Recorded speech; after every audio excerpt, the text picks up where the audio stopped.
हम बात करेंगे थेल्स थ्योरम पे। थेल्स थ्योरम को कैसे प्रूफ किया जाता है, इस पे हम आज इस वीडियो में बात करने वाले हैं। लेकिन इस थ्योरम को प्रूफ करने से पहले हम इसमें यूज होने वाले 2-3 पॉइंट है, उस पर मैं डिस्कस कर लूँ ताकि हमें ये सहूलियत हो कि इस थ्योरम को समझ सके। तो देखिए, सबसे पहला पॉइंट इसमें क्या हमें समझना है। सबसे पहला पॉइंट है कि हम लोग जानते हैं त्रिभुज का क्षेत्रफल, और कोई भी त्रिभुज है, नंबर फर्स्ट पॉइंट ये है, कोई भी त्रिभुज है, मान लिया जाए त्रिभुज ए बी सी है और इस त्रिभुज का क्षेत्रफल हमें निकालना है। तो मान लिया जाए कि ये त्रिभुज ए बी सी हो गया और त्रिभुज ए बी सी का, त्रिभुज ए बी सी का क्षेत्रफल बराबर होता है 1/2, मतलब 1/2 इंटू आधार गुना ऊंचाई, 1/2 इंटू बेस इंटू हाइट। अब बेस हम किसी को भी ले सकते हैं, जैसे हम यहाँ पे एज फॉर एग्जांपल बेस यहाँ पे हम BC ले लेते हैं, हम बेस AC भी ले सकते हैं, हम बेस AB भी ले सकते हैं। यानी इस त्रिभुज ABC का क्षेत्रफल निकालने के लिए इसमें 3 साइड है, तो हम तीनों साइड में से कोई भी साइड ले सकते हैं। ठीक है, हमने ले लिया BC, बेस ले लिया BC, आधार ले लिया BC। अब हमें ऊंचाई लेना है, तो ऊंचाई कौन सा होगा ये समझना होगा। ऊंचाई आप वही ले सकते हैं, ऊंचाई आप वही ले सकते हैं जिसका आप आधार लिए हैं, और उस आधार के सम्मुख भुजा, जो आधार लिए हैं उस आधार के सम्मुख भुजा, जो आधार लिए हैं उसके सम्मुख शीर्ष से जो लंब डाला जाता है, जो आधार लिए हैं उसके सम्मुख शीर्ष से जो लंब डाला जाए। जैसे कि हमने BC आधार ले लिया और इसके सम्मुख शीर्ष A हो गया, और A से हम लंब डाल रहे हैं और ये लंब हो गया हमारा AD। तो जब BC आधार लिए है ना, तब इसका ऊंचाई हो जाएगा AD। लेकिन यहाँ पे बाय द वे आप ले लिए होते कि 1/2 इंटू, आप ले लिए होते यहाँ पे कि आधार हम BC नहीं लेते हैं, हम AC ले लेते हैं। जब आप AC ले लेंगे तो AC के सम्मुख शीर्ष, AC के सम्मुख शीर्ष ये हो गया, और सम्मुख शीर्ष से इस भुजा पर डाला जाएगा जो लंब, यानी मैं बोल दूँ यहाँ पे E, तो यहाँ पे लंब हो जाएगा BE। जब आधार ले रहे हैं AC तब लंब होगा BE, और आप इसी को यूज कर सकते हैं। ऐसा आप नहीं कर सकते कि आधार BC है और ऊंचाई के रूप में BE ले सकते हैं। जो आधार लिए हैं उसके सम्मुख शीर्ष से डाला गया लंब ही उसका ऊंचाई का काम करेगा। और इस प्रकार से आगे आप सोचेंगे कि हम AC का आधार नहीं, हम ले लेते हैं आधार AB को, और AB को आधार लेते हैं, तब आप ऊंचाई ले सकते हैं। इसके सम्मुख शीर्ष ये C हो जाएगा, और C से जो लंब डाला जाएगा, यानी हम F बोल दूं और ये लंब हो जाता है, तो यहाँ पे हो जाएगा CF हो जाएगा। यानी त्रिभुज ABC का क्षेत्रफल निकालने के लिए आपको कोई भी तरीका को अपना सकते हैं, जैसा आपको ज़रूरत होगा वैसे ही आप काम कर सकते हैं। पहली पॉइंट। अच्छा, इसी में एक बात और भी है कि बाय द वे आपका त्रिभुज रह गया। जैसे हम बात कर ले यहाँ पे कि त्रिभुज आपका है, जैसे यहाँ पे त्रिभुज में मान लो कि त्रिभुज आपका ये हो गया, एक त्रिभुज मैं ले रहा हूँ PQR। चलिए हम नाम ऐसे ही रख देता हूँ, कुछ भी नाम रख देता हूँ, D और यहाँ पे B और यहाँ पे C रख देता हूँ। ये त्रिभुज है DBC। ठीक है, कुछ भी नाम रख देते हैं ऐसे ही, और जैसे छोड़िए कोई भी नाम ऐसे ही सिंपल ले लो कि त्रिभुज ये ABC है, त्रिभुज ABC ले लिया, और इसका हम क्षेत्रफल निकालना चाहते हैं, और क्षेत्रफल निकालना चाहते हैं एरिया ऑफ ट्रायंगल किसका, ABC का, और यहाँ पे हो जाएगा 1/2 इंटू आधार हो जाएगा हमारा BC। अब ऊंचाई लेने की ज़रूरत है यहाँ पे, तो ऊंचाई हमारा क्या हो जाएगा, जब हम आधार लिए हैं BC तो ऊंचाई हो जाएगा इसके सम्मुख शीर्ष, इसके सम्मुख शीर्ष A है। अब A से हम यहाँ पे लंब डाल पाएंगे तो नहीं, यहाँ से हम लंब खींच नहीं पाएंगे, क्योंकि आप सोच भी रहे हैं कि यहाँ पे ये तो लंब होगा नहीं। ठीक है ना, लंब का मतलब होना चाहिए 90 डिग्री। तब यहाँ पे अधिक कोण त्रिभुज है, अधिक कोण त्रिभुज आप जानते होंगे। तो अधिक कोण में एक कोण है जो 90 से बड़ा और 180 से कम होता है। तो ऐसे त्रिभुज में आपको यहाँ पे यदि इसका आधार ले लिए तो जब लंब डालना है ना, तो लंब यहीं से डालेंगे।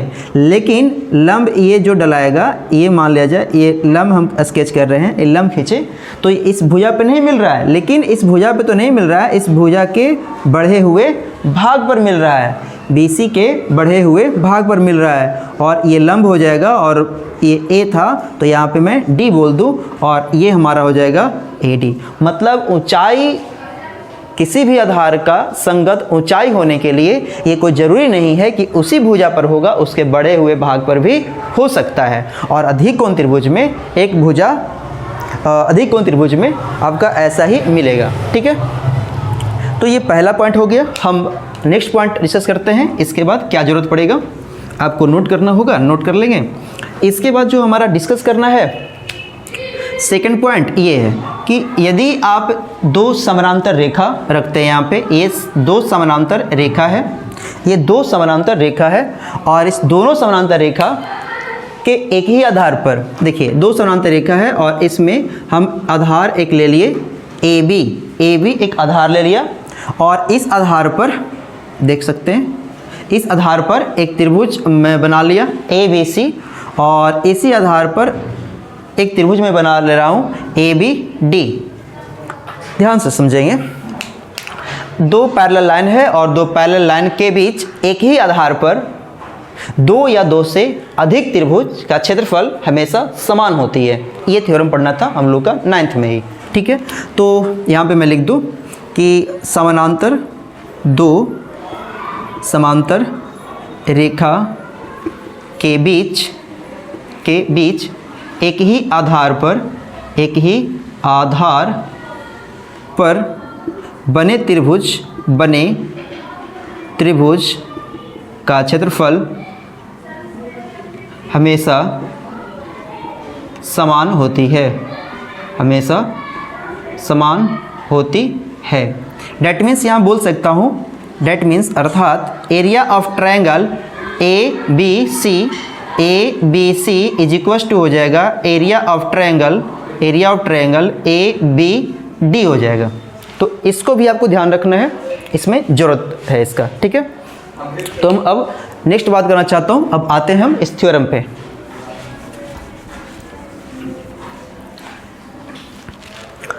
इस थ्योरम में है क्या, सबसे पहला चीज़ ये आपका प्रमेय का जो कथन है वो है, आप कथन यहाँ बोल सकते हैं या प्रमेय हमने लिख दिया।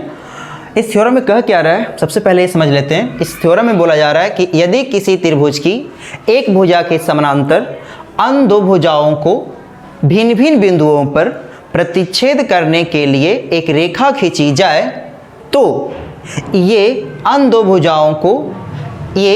भुजाएं एक ही अनुपात में विभाजित हो जाती हैं। मतलब ये बोला जा रहा था थेल्स थ्योरम के अकॉर्डिंग, थेल्स थ्योरम के अनुसार कि कोई त्रिभुज है ABC और इस त्रिभुज में किसी भी एक भुजा, आप BC ले सकते हो, आप AC ले सकते हो, आप AB ले सकते हो।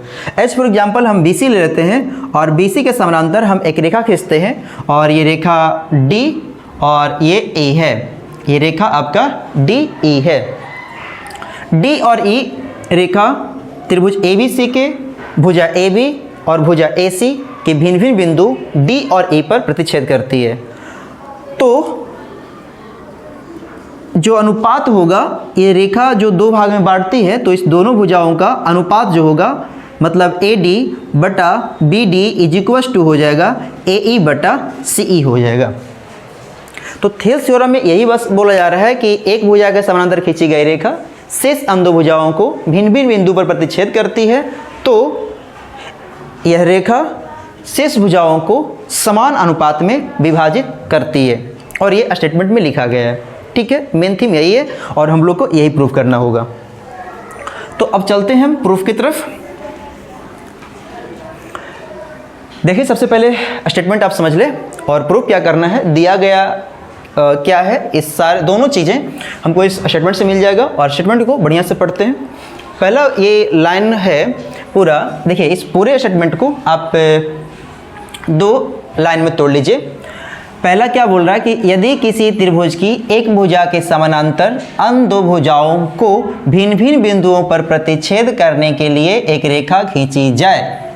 यहाँ से हम इसे अलग अलग कर सकते हैं कि समानांतर अन्य दो भुजाओं को भिन्न भिन्न बिंदुओं पर प्रतिच्छेद करने के लिए एक रेखा खींची जाए तो ये अन्य दो भुजाएं एक ही अनुपात में विभाजित हो जाती है। तो हम इसे प्रूफ करने की ओर बढ़ेंगे और पहला लाइन ये हो गया दूसरा लाइन हम यहाँ से इसे अलग कर सकते हैं, ये दूसरा लाइन हो जाता है। और यहाँ से हम प्रूफ की ओर बढ़ते हैं। उपपत्ति, उपपत्ति का मतलब होता है प्रमाण, ठीक है। जो पहला ये ब्लू से हम अंडरलाइन किए हैं वो दिया गया के रूप में हम उसे लेंगे। तो लिखेंगे दिया गया है, देखिए हम इसे लिखेंगे दिया गया है, दिया गया है त्रिभुज ABC। ABC एक त्रिभुज है, ABC एक त्रिभुज है, ABC एक त्रिभुज है, त्रिभुज है जिसमें देखिए मैं फिगर यहाँ बना लेता हूँ। ये हमारा हो गया त्रिभुज ABC हो गया, और इसमें हम एक रेखा समानांतर खींच लेता हूँ, BC के समानांतर ये DE खींच लिया। और यही मैं लिख रहा हूँ कि ABC एक त्रिभुज है जिसमें BC के पैरेलल DE है कोई रेखा, BC के समानांतर DE कोई रेखा है, ठीक है। इसमें दिया गया के रूप में हम ले लिए। अब साबित क्या करना है उसको देख ले। साबित करना है, साबित करना है, साबित करना है। इस सेकंड लाइन जो टूट कर आ रहा है उसको हम साबित करने के रूप में ले सकते हैं। ये अन्य दो भुजाएं एक ही अनुपात में विभाजित हो जाती है। ये अन्य दो भुजाएं एक ही अनुपात में विभाजित हो जाती है, यानी सेकंड जो लाइन बोल रहा है कि अनुपात जो होगा ना वो समान होगा, यानी AD बटा BD is equals to AE upon CE हो जाएगा। ये हमें साबित करना है। अब इसके बाद हमें क्या आवश्यकता पड़ता है, रचना का। तो इसके लिए रचना क्या करना है वो देख लें। इसमें जो रचना करना है सबसे पहला काम, यहाँ से D को C से मिला दीजिए, D को C से मिला दीजिए। देखिए रचना ऐसा ही क्यों कर रहे हैं इस पर भी हम बात करते हैं कि ऐसा ही क्यों किया जा रहा है। और E से हम लंब डाल दिए AD पर, और D से हम लंब डाल दिए AE पर, ये DN लंब हो गया, ठीक है। तो ये लंब है और ये लंब है। हम इसमें लिख देना चाहता हूँ बिंदु B को A से तथा C को D से मिलाया। और भी इसमें काम किए हैं कि D से हमने परपेंडिकुलर खींचा DN, और E से परपेंडिकुलर खींचा EM। तो DN perpendicular to perpendicular AE तथा DN परपेंडिकुलर टू AE, और EM परपेंडिकुलर टू AD खींचा। ये रचना में हमारा काम हो गया। अब हम इसके लिए क्या करने वाले हैं वो हम वर्क करेंगे और यहाँ से लिखेंगे। अब सुनिए यहाँ पे करना क्या है और ये रचना क्यों हम ऐसा किए। हम इसलिए किए हैं कि हमें प्रूव करना है AD बटा BD इक्वल्स टू AE बटा CE। तो हमें ये टारगेट है कि 4 त्रिभुज का क्षेत्रफल निकालेंगे। 4 अलग अलग त्रिभुज इसमें हम बना रहे हैं, और किस प्रकार से हम रचना करें ताकि हमें त्रिभुज का जो निर्माण हो उसमें एक भुजा का काम करे AD, एक भुजा का काम करे BD, और जो त्रिभुज होगा उसका एक भुजा का काम करे AE और ये CE। तो सारे अलग अलग त्रिभुज हम लेंगे जिसमें एक भुजा का काम करेगा AD, एक भुजा काम करेगा BD, AE और CE, और 4 अलग अलग त्रिभुज को हम यहाँ पे लेकर के क्षेत्रफल निकालेंगे। और वो बेसिक फार्मूला से 1/2 इंटू बेस इंटू हाइट से, जिसमें आधार का काम करेगा जो प्रूफ करना है वो। तो हम करते हैं इसे शुरू। देखिए सबसे पहला AD आधार वाला त्रिभुज कौन सा लेंगे, तो AD आधार वाला त्रिभुज हम लेंगे ADE। ध्यान से देखें AD हमें आधार लेना है यहाँ पे। तो AD आधार लेना है तो त्रिभुज हमें लेना होगा ADE, त्रिभुज ADE। तो यहाँ पे हम ले रहे हैं त्रिभुज ADE का क्षेत्रफल। त्रिभुज ADE का क्षेत्रफल हो जाएगा 1/2 इंटू आधार। आधार हमारा हो गया कितना, आधार हो गया AD इंटू ऊंचाई हो जाएगा EM। आधार हो गया AD और ऊंचाई हो जाएगा EM, और समीकरण ये हो जाएगा फर्स्ट। त्रिभुज हो जाएगा यहाँ पे सेकंड। देखिए पहला AD का तो काम कर लिए, फिर हमको BD आधार लेना है, BD आधार लेना है। तो BD आधार लेने के लिए क्या करें, BD आधार होना चाहिए BD। तो इसको आधार लेने के लिए हम त्रिभुज लेंगे कौन सा, BDC, सॉरी BDE लेंगे, त्रिभुज BDE लेंगे।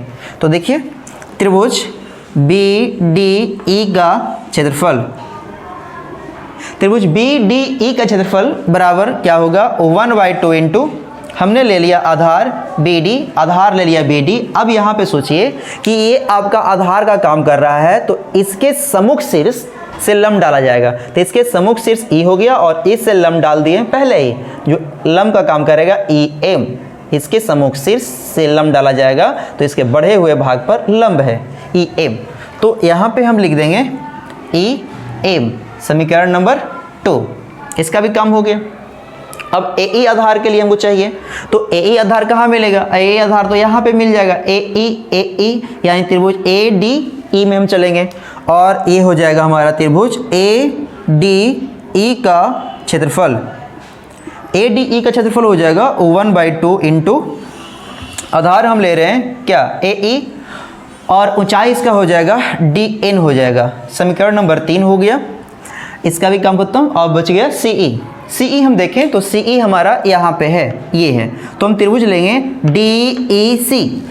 आप किन्हीं का ये भी डाउट होगा कि DBC नहीं ले सकते, नहीं इसलिए नहीं ले सकते कि आप जो भी ले रहे हैं ना आधार सेम होना चाहिए, और इसमें हमने आधार लिया था DE, तो इसके लिए भी हम DE आधार करेंगे, क्योंकि आगे पैरेलल लाइन को हम इक्वेट करने वाले हैं। पैरेलल लाइन के बीच एक ही आधार पर बने हुए त्रिभुज के क्षेत्रफल समान होती है, उस लॉजिक को यूज करेंगे, तो ध्यान रखें।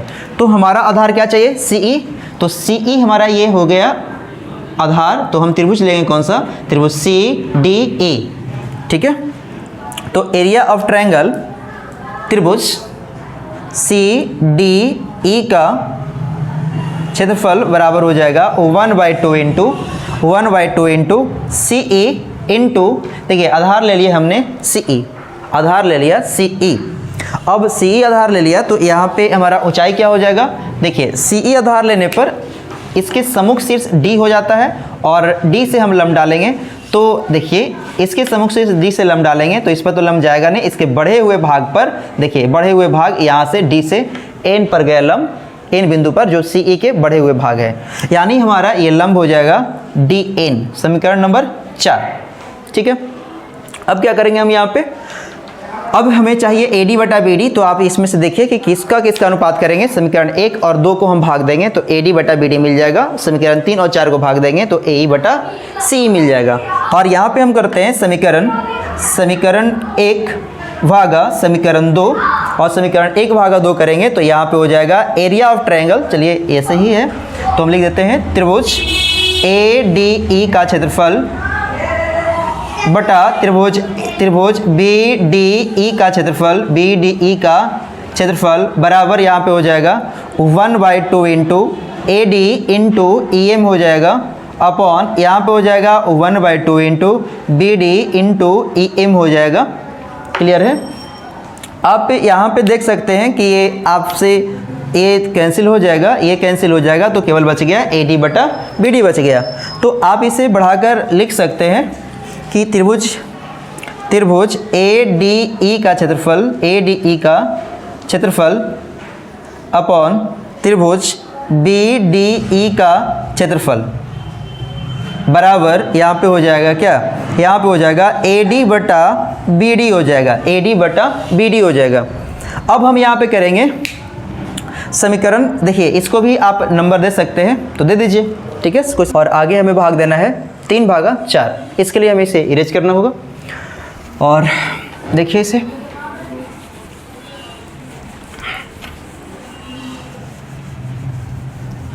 देखिए हम यहाँ पे भाग दे रहे हैं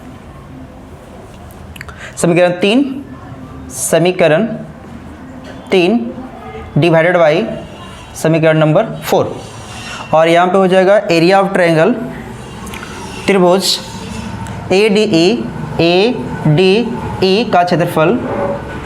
का क्षेत्रफल बटा त्रिभुज CDE का क्षेत्रफल बराबर हो जाएगा यहाँ पे 1/2 into A E into D N divided by यहाँ पे हो जाएगा 1/2 into C E into D N हो जाएगा। इसे हम डिवाइड करते हैं तो ये कैंसिल हो जाता है और ये भी कैंसिल हो जाएगा आपका, और बच जाएगा यहाँ पे त्रिभुज ए डी ई का क्षेत्रफल, ए डी ई का क्षेत्रफल बटा त्रिभुज सी डी ई का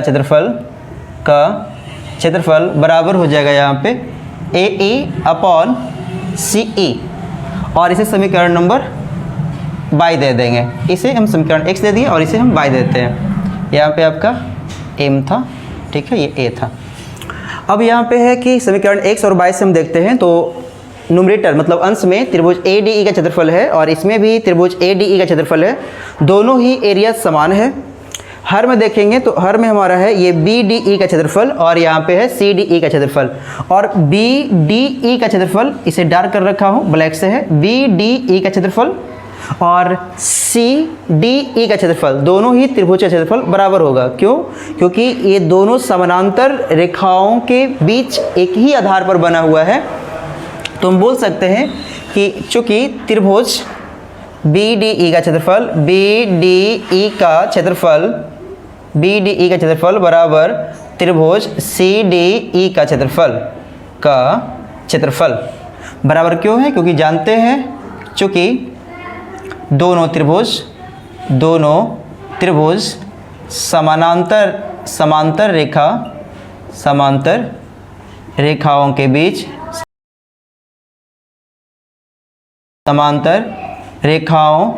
बीच एक ही आधार पर बना हुआ है, ठीक है। अब इस दोनों देखिए ये एरिया और ये एरिया दोनों बराबर हो गया, अंश में दोनों सेम ही था, मतलब ये अनुपात और ये अनुपात बराबर हो गया। तो बोल सकते हैं कि समीकरण इसीलिए समीकरण x तथा y से